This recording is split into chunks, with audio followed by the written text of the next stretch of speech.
Assalamualaikum warahmatullahi wabarakatuh. Bertemu kembali dengan saya dalam catatan Syafiq Hasim. Salah satu harapan memilih Jokowi sebagai presiden untuk periode 2019-2024 adalah adanya peningkatan hak-hak kesetaraan antara laki-laki dan perempuan. Dukungan kaum perempuan sangat signifikan dalam memenangkan Jokowi. Namun, mengapa Cahyokumolo mengeluarkan pernyataan yang mengagetkan soal dibolehkannya aparatus sipil negara untuk melakukan poligami asalkan bukan dengan sesama ASN? Bagaimana implikasi lanjutnya jika si ASN memiliki istri lebih dari satu? Misalnya soal tunjangan dan fasilitas yang lain. Apakah istri-istri dan anak dari hasil perkawinan poligami tersebut bisa mendapatkan tunjangan dan fasilitas tersebut?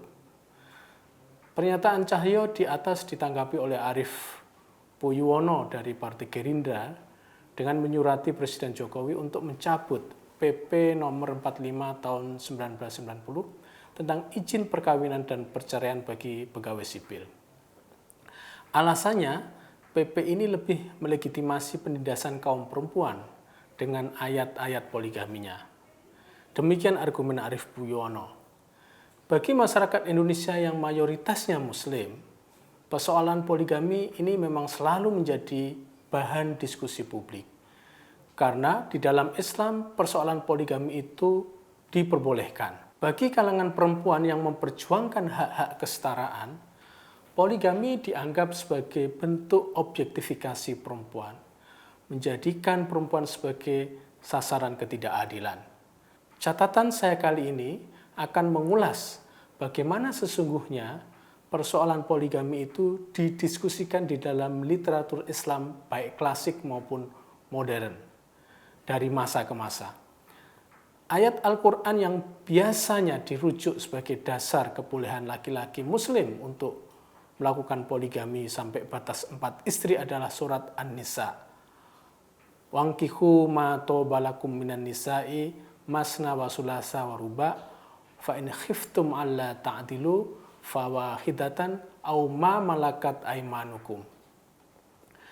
Mayoritas ulama klasik dalam berbagai argumentasinya menyatakan kebolehan akan poligami tersebut. Poligami itu boleh asal didasarkan pada keadilan. Poligami di dalam Islam itu sesungguhnya revolusi besar dalam penghargaan kaum perempuan. Karena sejak Rasulullah ada pembatasan 4 istri dari yang tak terbatas pada zaman sebelumnya. Namun demikian, tafsir berbeda soal poligami dari cara penafsiran para ulama klasik mulai muncul terutama pada abad 19 Masehi. Tafsir yang berbeda itu dikemukakan oleh Al-Imam Muhammad Abduh. Beliau adalah tokoh pembaru Islam terbesar sepanjang zaman. Lahir di Mesir dan belajar agama sejak dini, Abduh adalah tokoh pergerakan dunia Islam bersama-sama dengan tokoh seperti Jamaluddin Al-Afghani. Jika Jamaluddin Al-Afghani adalah pembuka pintu tajdid atau pembaharuan, melakukan perlawanan atas kolonialisme, maka Muhammad Abduh adalah penjelas gerakan tajdid ini.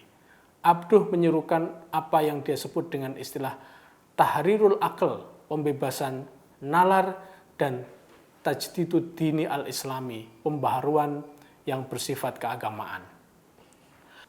Apa yang dipahami oleh Muhammad Abduh tentang ayat poligami tersebut? Al-Imam Muhammad Abduh mengemukakan beberapa pokok pikiran. Pertama, poligami itu bukan hal yang hanya ditemui di dunia timur, dunia Arab dan sebagainya, namun juga bisa ditemukan di dunia barat. Raja-raja Eropa zaman dulu banyak yang mempraktikkan poligami. Kedua, sejarah kemunculan sistem perkawinan poligami itu sangat terkait dengan jumlah perempuan yang semakin meningkat dan jumlah laki-laki yang semakin menurun dalam dunia peperangan masa lalu.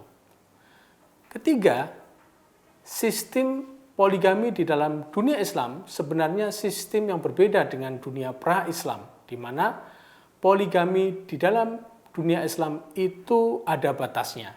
Ini merupakan antitesis terhadap dunia pra-Islam Arab, di mana poligami dibolehkan tanpa batas yang ditentukan. Falaqad kana at-ta'addud mubahan duna haddin mahdudin.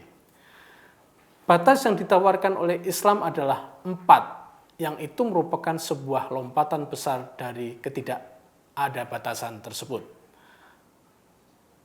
Keempat, poligami dimaksudkan oleh ayat tersebut sebagai upaya untuk memperingatkan dari perbuatan zalim. Banyak orang pada masa lalu yang menjadi pengasuh anak yatim, lalu menikahi anak yatim tersebut karena ingin menguasai harta mereka. Karenanya Al-Quran mengingatkan jika hal itu terjadi, mereka yang mengawini anak yatim harus berbuat adil.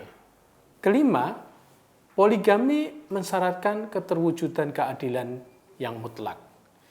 Jika kita diduga tidak mampu mewujudkan keadilan yang mutlak tersebut, maka kita dianjurkan untuk monogami saja.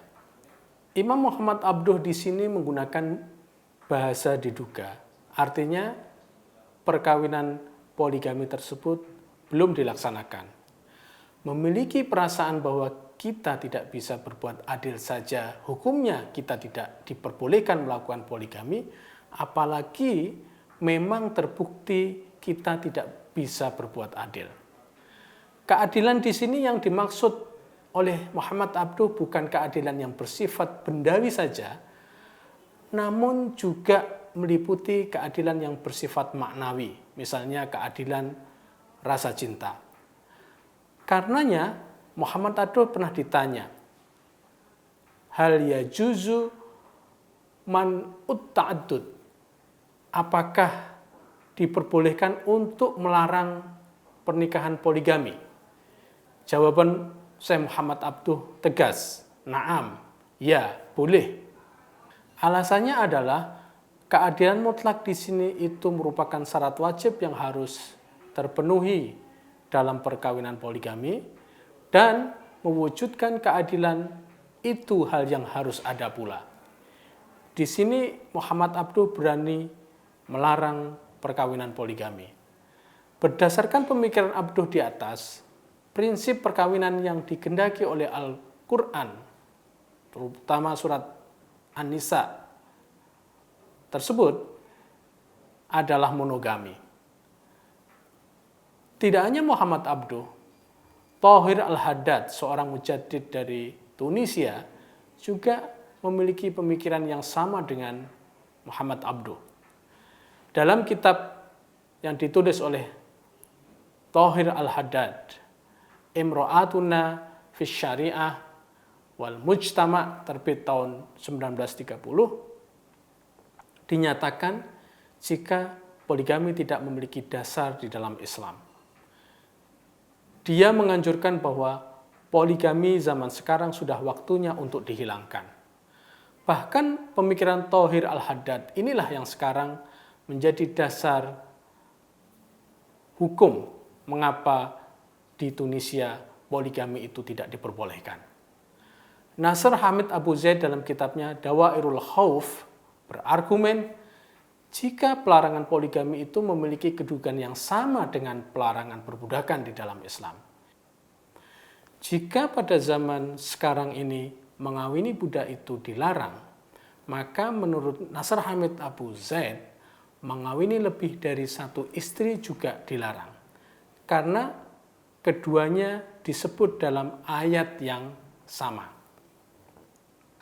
Sebagai catatan, negara Tunisia yang memiliki pengalaman keislaman yang lebih tinggi dari Indonesia berani mengambil kebijakan bahwa poligami tidak diperbolehkan.